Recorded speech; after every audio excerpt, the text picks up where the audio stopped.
Na aula de hoje a gente vai falar então sobre a zona afetada pelo calor, certo? Então, toda a zona afetada pelo calor, ela é basicamente a região do metal que sofreu alguma alteração, certo? Devido ao aquecimento, mas não fundiu, tá? A gente vai dividir a discussão da zona afetada pelo calor pelo tipo de material base. Então a gente vai separar os materiais base em quatro tipos, certo? Vão ser as ligas endurecidas por solução sólida, por encruamento, endurecíveis por precipitação e transformáveis. Claro que não é exclusivo, uma liga não sofre endurecimento só por um tipo ou só por outro, certo? A gente vai separar isso daqui para didaticamente ficar mais simples de nós percebermos, né, a influência de cada um dos fatores. Então a gente vai começar pelo mais simples, que seriam as ligas endurecidas por solução sólida. Então essas ligas, elas normalmente não sofrem alterações microestruturais marcantes, não muda de fase e tal, no estado sólido, certo? Então a única coisa que vai acontecer quando nós soldamos, né, e aí tem a região afetada pelo calor, vai ser o crescimento de grão, tá? Esse crescimento de grão, ele vai depender da temperatura de pico e do tempo de permanência, certo? Então, quanto maior for a temperatura de pico e quanto maior for o tempo de permanência, mais vai crescer esse grão e por uma região maior vai crescer esse grão, certo? Então, ligas não ferrosas em geral, né, elas têm esse comportamento, então cobre, níquel, alumínio, elas são ligas endurecíveis por precipitação, por solução sólida, certo?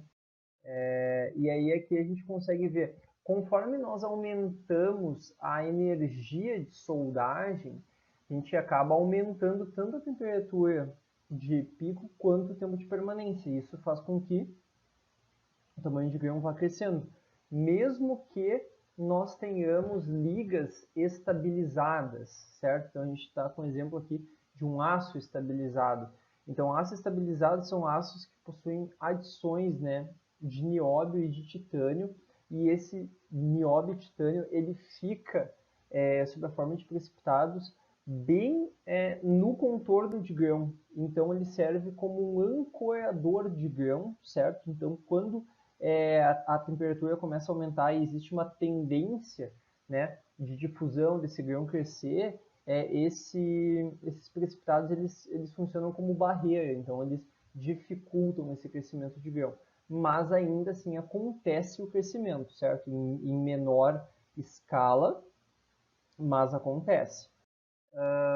Outras coisas que podem afetar, então, ligas CCC, quando aumenta o tamanho de grão, a gente acaba acontecendo um aumento da sua temperatura de transição dútil frágil, ou seja, numa temperatura mais alta, esse cara vai se comportar como vai ter um comportamento frágil, certo? Então isso não é bom, né? Em geral, isso não é nem um pouco bacana. E podem existir outros problemas relacionados, né, a esse aquecimento.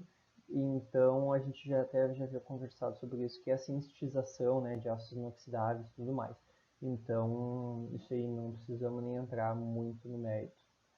Então, agora vamos falar um pouquinho sobre ligas endurecidas por encruamento. Então, na verdade, podem ser as mesmas ligas do exemplo anterior, da categoria anterior, certo? Então, agora, só que a diferença é que agora ela vai estar encruada. Então, a gente vai ter aplicado uma deformação plástica nela para aumentar a resistência mecânica, certo? Então, isso aí é uma técnica que se usa, né, amplamente para aumentar a resistência mecânica das ligas e dos metais.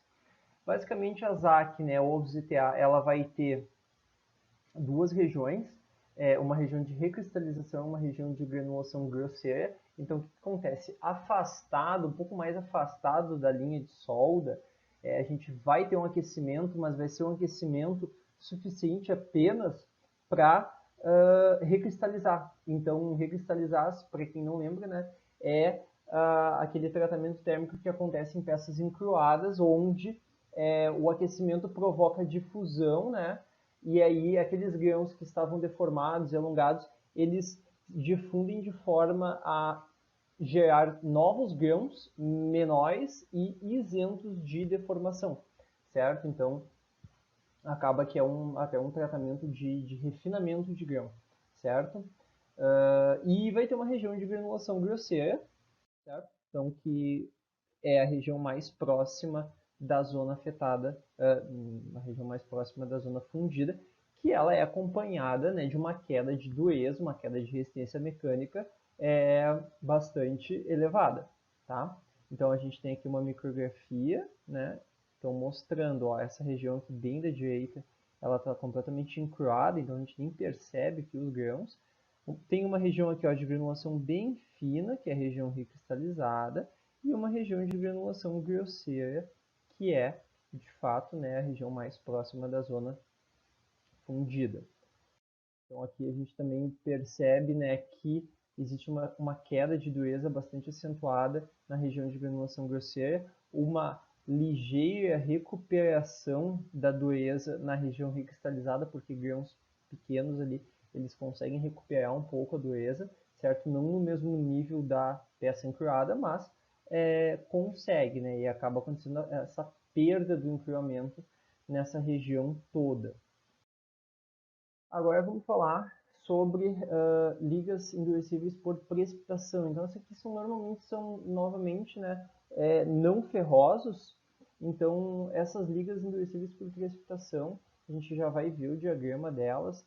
A gente pode fazer um tratamento para melhorar a resistência mecânica, que é o tratamento de envelhecimento. Tá? Que essencialmente o que é? Nós solubilizamos essas ligas, normalmente elas têm uma matriz alfa e uma segunda fase beta. Então, nós solubilizamos toda essa fase beta, resfriamos rapidamente ela para ela não ter tempo de reprecipitar. Depois aquecemos numa temperatura determinada, onde a gente vai fazer uma precipitação dessa fase beta controlada. Então, ela vai precipitar de forma muito fina e muito bem distribuída na matriz. Isso vai aumentar bastante a resistência mecânica dessa liga. Então aqui a gente tem até um exemplo, né, do limite de resistência de ligas solubilizadas, envelhecidas e super envelhecidas. Então olha só, solubilizado limite de resistência 240 MPa, envelhecida 420, então, né, quase o dobro.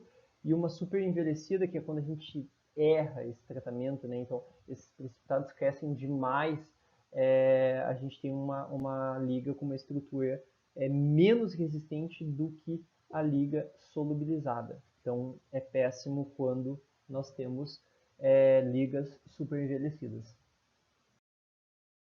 Então aqui nós temos esse diagrama mostrando como é que funciona. Então o que nós fazemos?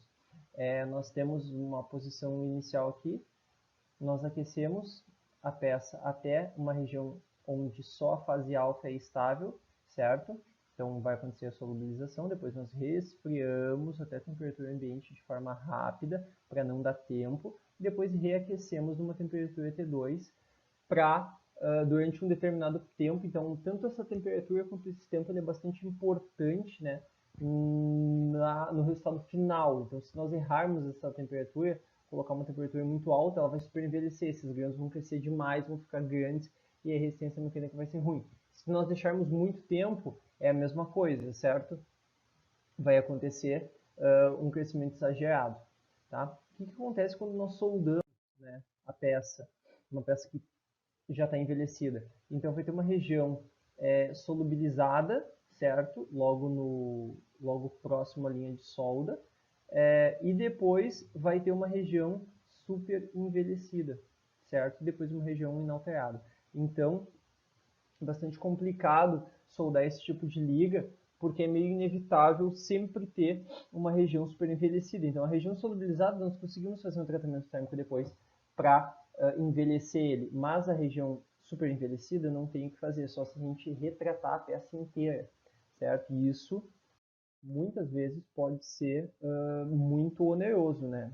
Caro, muitas vezes não é possível, né? Então, basicamente, o que acaba acontecendo em relação a essas ligas é isso, certo? Então, para a gente minimizar, basicamente o que eu havia comentado. Então, a gente fazer um tratamento térmico, solubilização e envelhecimento em toda a peça, soldar a peça na condição de solubilizada, porque aí a gente não vai ter uma região, ou raramente vai ter uma região super envelhecida, certo? Porque ela vai estar solubilizada. Então, quando começar a aquecer, a região solubilizada, ela vai envelhecer.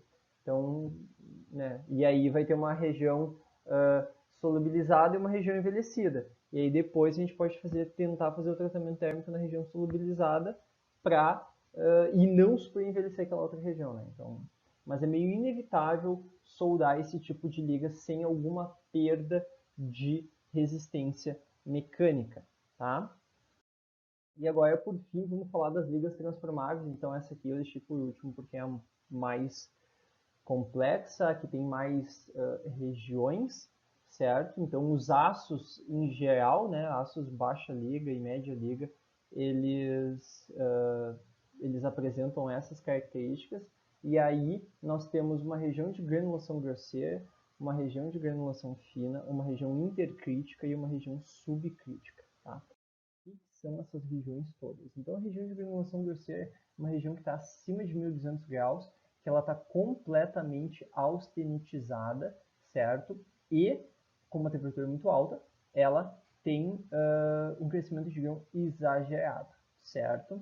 Depois, nós temos uma região de granulação fina, então ela também fica completamente austenitizada, mas como a temperatura não subiu tanto, e aí depois a taxa de resfriamento é bem parecido com a taxa de resfriamento que nós usamos numa normalização, né, que é um tratamento que a gente faz aí para deixar o grão um pouco mais fino. Então essa região aqui normalmente acaba não tendo muitos problemas. Depois nós temos uma região intercrítica, que é justamente essa linha aqui entre a 13 e a 1, certo? Que é uma região parcialmente austenitizada. Normalmente também ela não vai ter muitos problemas. E depois uma região subcrítica, que é uma região que ela está abaixo de A1. Então essa região abaixo de A1 ela normalmente vai acontecer só algum crescimento de grão, certo? Então, aqui a gente tem basicamente o texto, né, do que foi comentado. E, claro, tudo isso daqui pode mudar dependendo da liga, né, que a gente está fazendo, estiver falando, né. Elementos de liga podem alterar, os parâmetros de soldagem podem alterar o tamanho de cada uma dessas regiões, certo? Então, até comentando um pouquinho sobre parâmetros de soldagem, então um dos mais importantes em relação à zona afetada pelo calor é a energia de soldagem, né, e a temperatura de pré-aquecimento. O aumento da energia de soldagem, ele aumenta o tamanho da ZTA como um todo, certo? Por quê? Porque a peça fica, tu esquenta ela mais, então, e tu esquenta ela por uma distância maior da zona soldada, certo? Então o tempo de permanência também aumenta. Quando a gente aumenta a energia de soldagem, a gente diminui a taxa de resfriamento. Isso pode ser bom, mas aumenta o tempo total que a peça vai estar mais quente, certo? E a temperatura de pré-aquecimento ela funciona da mesma forma. Quando a gente aumenta a temperatura de pré-aquecimento, a gente diminui a taxa de resfriamento, a peça resfria mais lenta, né, mas a peça está mais quente. A peça resfriar mais lento para aços, ainda mais aços altamente ligados, pode ser interessante, porque taxas de resfriamento muito altas vão gerar uma facilidade em formar martensita ou bainita, né? Então, microestruturas aciculares. Normalmente tem alta dureza e baixa resistência mecânica, baixa tenacidade. Normalmente a gente não quer ter exatamente esse tipo de microestrutura na nossa peça. Então, aumentar energia de soldagem, aumentar a temperatura de pré-aquecimento para esses casos pode ser bastante interessante, certo?